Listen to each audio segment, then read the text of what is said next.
Değerli izləyicilər, videonu bəyənib kanala abunə olun ki, hər kəs son xəbərlərdən anında məlumatlansın.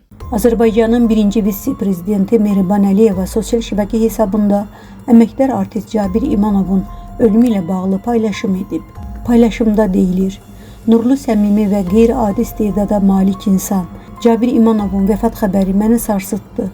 Bütün ailəmiz kədərlənir, onun yaxınlarına və doğmalarına başsağlığı veririk. Allah rəhmət eləsin.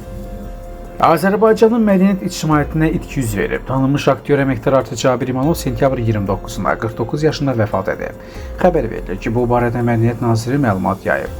Cabir Qorxmazoğlu İmanov 22 iyun 1976-cı ildə Bakı şəhərində anadan olub. 1992-2001-ci illərdə Parniz Baku KVN komandasının üzvü olub.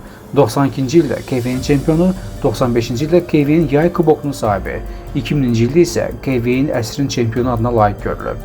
2001-ci ildən Planet Parniz Baku KVN teatrının aktyoru idi. Bir sıra filmlərdə maraqlı obrazlar canlandıran Cabir İmanovun sənəti dövlətimiz tərəfindən yüksək qiymətləndirilib. O 2015-ci ildə əməkdar artist fəxradı, 2021-ci ildə tərəqqi medalı ilə təltif olunub.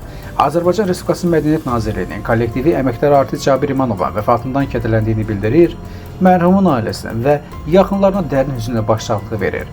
Allah rəhmət eləsin. Məlumatlar bildirilib.